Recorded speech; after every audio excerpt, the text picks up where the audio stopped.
I have bongo drums here because I happen to have a guy that came from a homeless shelter that came over to my house. They live in a room with another guy. They shared a room together. I traded the bongo drums for a TV set, so I thought it was a good exchange because I'm a drummer. He didn't care about the bongo drums. I didn't care about the TV set. Unfortunately, that guy was an alcoholic, and he didn't get along with the other guy, and the court ordered him out of my house because, he wasn't getting along. They were fighting all the time. But I did get the bongo drums out of it, so the reason why I wanted to be talking about this homeless person is that we have a special edition here. I happen to have met a homeless person at my job, and I asked him if he was willing to discuss his situation on camera, and he said he was, so I wanted to take advantage of the situation. And so this is basically the program called the Alternative American Special Edition. And I hope that you don't have hobophobia, a term that I kind of coined here instead of homophobia, because people in the past were called hobos, these homeless people. So I hope that you don't have hobophobia after you listen to this guy talking there. You might get upset about some of the things that he says because he doesn't really have anything to lose. He doesn't have a home. He doesn't have a job. He doesn't have any bosses. So he doesn't have to be having any kind of problem with saying what's on his mind there. So I always like those kind of people. So you're going to have a treat here listening to a real homeless person, a person that lives in an abandoned house in this Northampton Amherst area. He didn't want to say exactly where he lived, but he does live in an abandoned building somewhere in the area. And he's a homeless guy. Hope you stay tuned. Thank you. Hi, my name's Bill. I'm 60 years old, homeless person. I live in the Northampton area. I live in an abandoned building. I've been homeless now since June. And the reasons for me being homeless, first of all, I'd like to say that I don't smoke, I don't drink. I haven't drank in 21 years. I've been sober in AA for 21 years. I don't smoke, I don't take any drugs. And I've been homeless since June. I've been harassed for the last 3 years by the housing authority where I lived on High Street in Florence. And the reason being I got my car taken when I was on my way to an AA meeting. I parked there for over 10 years with the permission of the Academy of Music. So I was doing the same thing that I had been doing for 10 years. And then they came over and bothered me and arrested me, towed my car. I go to AA meetings there every day. That's why I used to park there, to get my medicine. And I've been harassed ever since. When I had my, and I have papers that say, I have a paper stating that I had permission to park there when they took it.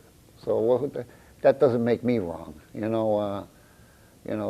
Let's get things straight here. It's a little twisted. The lawyer I had that was supposed to go to court with me knew that I was homeless. She knew I was homeless, and she said she didn't show up in court. She said she had other things to do in Springfield. So they postponed it another 4 months, and that's going to be the whole winter. And I'm homeless for the whole winter out in the cold. And that's the way society treats people, We need to change that. Human rights. We really need to change that. We need to treat people a little bit better. Everybody needs to be treated a little bit better. I've helped a lot of people. I don't deserve what I'm getting. I had a subsidy. I put in for a Section 8 10, 15 years ago, and I never got it. I want a Section 8 because of the way they harassed me and everything. I have that coming anyway. and a lot of things. I need to deal with all of this stuff, and when I get to court in February, we're going to deal with it.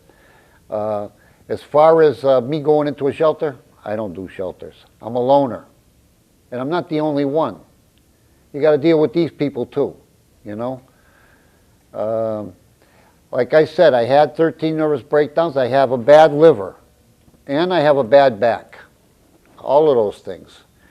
And I'm doing the best I can.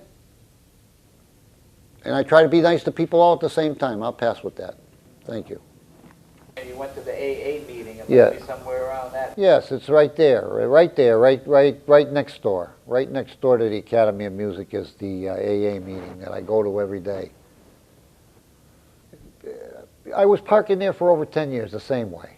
Over 10 years. And you said that the police were responsible, that they were giving you a hard time, and then they put you in jail. They for did, wanting to they file did. a complaint. You want to talk about that? Yeah, that's right. What happened was I got my car towed and put in jail. I said, I told the police officer, I said, why don't you go bother some criminal? I'm just trying to get my medicine. I'm going to AA. I said, why don't you go bother some criminal?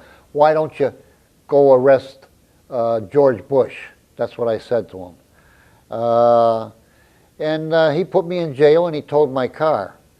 You know, those are the facts. Those are what really happened. And, you know, why am I going to deny it? That's what I said. I was just going to get my medicine. I'm just trying to help myself, that's all. Just trying to help myself. And they put me in jail for that. Then they towed my car. Then when I went to jail, I got out, my car was gone. So I went back to police station and asked what they did with my car. And, you know, of course, they want to treat you lower than low. You know, and he says, you know, get out of here. I says, I would like to file a complaint. He says, you can't file one that's on Saturday. You only can file it on, you know, baloney is what he was telling me. And then, you know, I says, I'd like to, all I want to do is file a complaint, you know. I says, why do I got to wait a day to file? He says, get out of here, I put you in jail. I said, then put me in jail. So he did.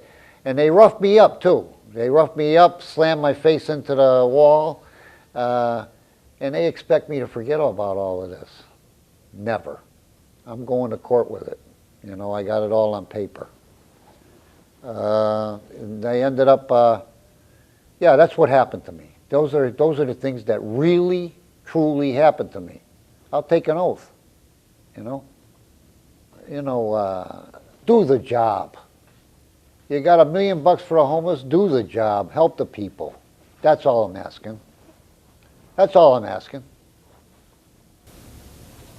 Now, I often thought that homeless people were kind of having a kind of a utopian kind of lifestyle because they didn't have any responsibilities. They could sleep when they wanted to sleep. They didn't have to be talking to other people if they didn't want to. They didn't have to be dealing with bosses. They don't have to be paying the bills. They're basically kind of free as a bird. It's kind of like a lifestyle in the sense that is kind of desirable, I would think. Some people would say that I want to give it all up and just get away from it all. Would you think that, is that kind of like an idea that some people might be thinking that they'd rather be homeless than having all their money problems and everything like that? They want to run away from their problems. You think that being homeless is actually better in a sense than having all kinds of problems with money and everything? You know, I know that being homeless is probably more problems than having your own place. But the whole thing of it is this. I didn't choose this way of life. This is what they did to me. This is what society did to me. That's the thing. I didn't choose it. I never should have got kicked out to begin with. I never should have got harassed to begin with. 12 years I didn't have any problem at all. The police started all of this. The police started all of this.